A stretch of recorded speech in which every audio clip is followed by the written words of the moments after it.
সাহাবী, আল্লাহ হাবিবুল্লাহ নবী ঘুম যাচ্ছেন, মদিনাওয়ালা নবী ঘুম যাচ্ছেন। আমার রাসূল ডাক দিয়েছেন, ও বিলাল। জি রাসূলুল্লাহ বলুন। আমি তো এখন ঘুম যাব। আচ্ছা ইয়া রাসূল, আপনি ঘুম যান। ও বিলাল, যখন আমার ঘুম হয়ে যাবে, ঘুমের মধ্যে যখন চলে যাব, ফজরের সময় যখন আসবে, ওই সময় তুমি আমাকে জাগ্রত করে দিবা।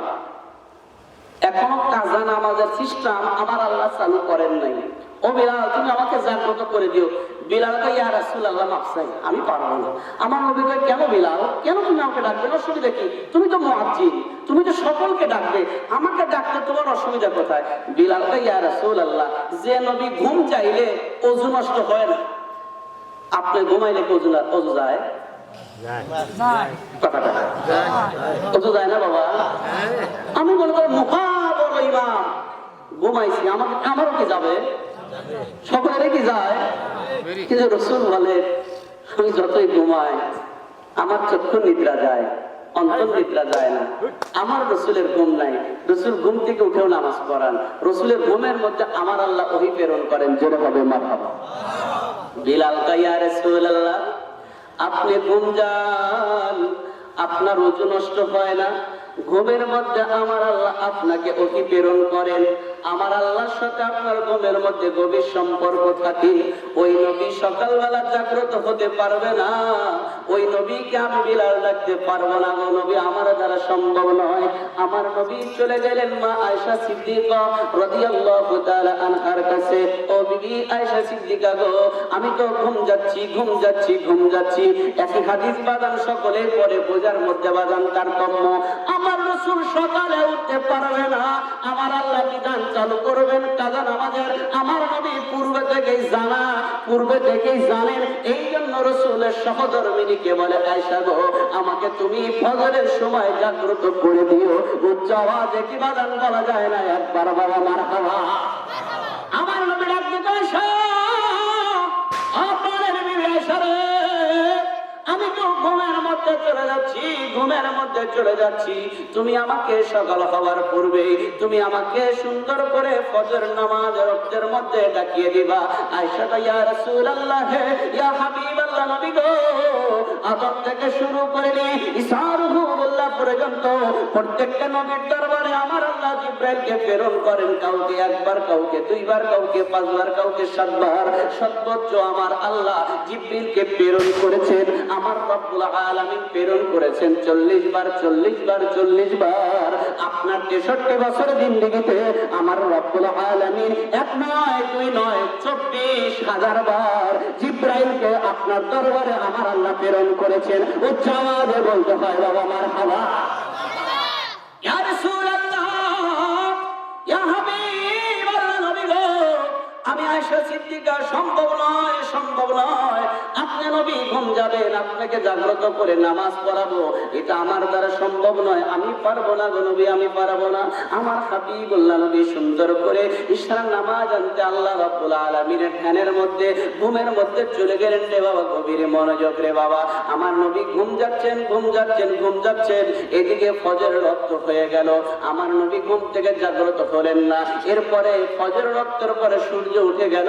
এরপরে মদিনাওয়ালা নবী ঘুম থেকে জাগ্রত হলেন। আমার আল্লাহ রাসূলকে ফজরের নামাজের পর, সূর্য উদয়ের পরে ঘুম থেকে আমার আল্লাহ তার হাবিবুল্লাহ নবীকে ঘুমের মাঝখান থেকে জাগ্রত করলেন। উচ্চ আওয়াজে বলতে হয় বাজান মারহাবা। এখনো কাজা নামাজের সিস্টেম আল্লাহ চালু করেন নাই। রাসূলের মনটা মলিন, রাসূলের মনটা খারাপ। আমার আল্লাহ রাব্বুল আলামিন ডাকতে, হাবিব মনটা কেন মলিন? আল্লাহর হাবিবকে, ইয়া রাব্বুল কারীম, আমি তো ফজর নামাজটা পড়তে পারি নাই, আমি এখন কি করব গো আল্লাহ? আমি তো এখন ফজরের নামাজ আদায় করি নাই। আমার নামাজ আদায়ের বিনিময়ে আমার রব্বুল আলামিন বান্দার আমলনামায় 100টা শহীদের সওয়াব আমার আল্লাহ বান্দার আমলনামায় আমার আল্লাহ দান করবে। এখন আপনারা বলবেন, হুজুর খুব সুন্দর একটা মাসালা আজকে দিয়ে গেলে, ফজর নামাজ আর কোনোদিন রক্ত উঠে পড়বো না, সূর্য ওঠার পরে পড়বো। আমি কি বললাম তাই বোঝাচ্ছি? কথা কয় না, বুঝা কিন্তু জবাব দেওয়া লাগবে। আমি কিন্তু বলতেছি না যে ফজর নামাজ আর উঠবেন না, শীতের দিন সকালবেলা সূর্য ওঠার পরে নামাজ পড়বেন, তাই বোঝাচ্ছি তো ভাই, নাকি? এটা কেন? আপনি যদি ঘুমের মধ্যে ভুল আপনার হয়ে যায়, অজান্তে যদি আপনার ভুল হয়ে যায়, যিনি ঘুমের মধ্যে ওনার কোনো শরীয়ত নাই, পাগলের কোনো শরীয়ত নাই, কথা না। আপনি তো ঘুমের মধ্যে যখন ইচ্ছা করে যদি আপনি পড়েন, এটা তো আমরা গুনাহগার। যে ইচ্ছা করে ফজর হয়েছে, আযান হয়েছে না, একটু ঘুম পারি, শীতের দিন সূর্য যখন উঠে যাবে, ঠান্ডা কমে যাবে, এরপরে নামাজ পড়বো, আপনি গুনাহগার হবেন, কথা পাই না। এই জন্য মাসলা শোনার মধ্যে পার্থক্য আছে, বোঝার মধ্যে পার্থক্য আছে, জানার মধ্যে পার্থক্য আছে। একই কথা 7 রকমের হতে পারে। আমি আপনাদেরকে বোঝাতে চাচ্ছি, নির্দিষ্ট টাইমের নামাজ আমার রাসূল এই কাজা সিস্টেমটা মদিনা ওয়ালা নবী উম্মতে মুহাম্মাদের জন্য সিস্টেমটা আমার আল্লাহ চালু করে দিলেন। এখন আমি যদি বলি এটা তো রাসূল ভুল করেছে, আসলে কি তাই করেছেন? কতক্ষণ তাই করেছেন? এখানে বড় বড় শিক্ষক নামাজ পড়ায়, মুক্তবখানাতে বড় বড় শিক্ষক মুক্তব পড়ায়, বলে তো বাবা আমার সাথে বলো তো আলিফ, ছাত্ররাও পড়ে আলিফ, বড় তো বাবা সরেও, ছাত্ররা শিক্ষকের সাথে পরে সরেও। আপনি কষ্টে যাওয়ার সময় মনে করে ভাবতে পারতেছেন, বাবা শুনেছিলাম এই কারণে কি বড় বড় শিক্ষিত মানুষ এই মুক্তবে পড়ায়, হুজুর কেবল সরে চেনে নাই, সরে আর হুজুর, আসলে কি তাই? ব্যাপারটা বোঝেন, আসলে কি তাই? শিক্ষক কেন সরে শিখাচ্ছেন? সরে হুজুর জানে এটার নাম সরেও, এটার নাম সরেয়া, এটার নাম এ, এটার নাম বি। এটা শিক্ষক জানার পরেও ছাত্রদেরকে শেখানোর জন্য উস্তাদ ছাত্রর ভূমিকা পালন করে, কথা কয় না।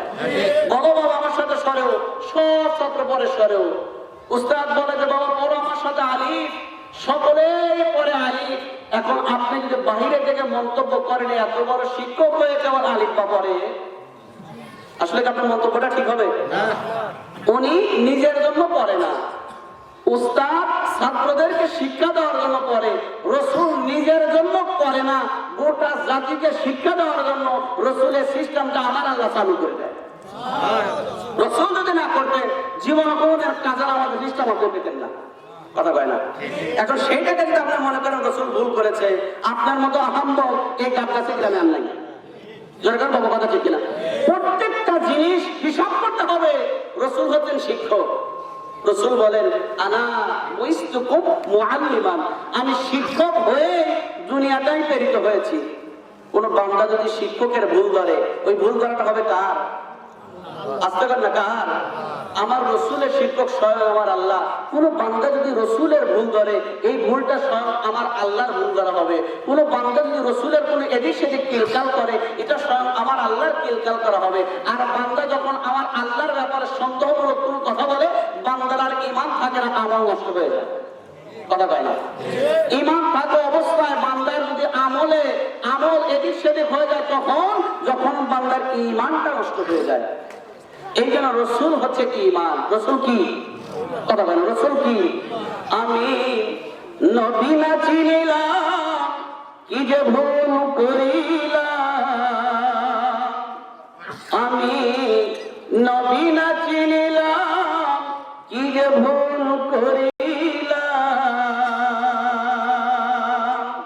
ভস্মে ঢালিলাম ঘি,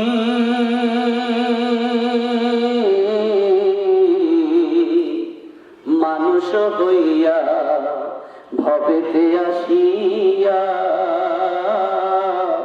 মানুষের করিলাম কি আমি ভবেতে আসিয়া।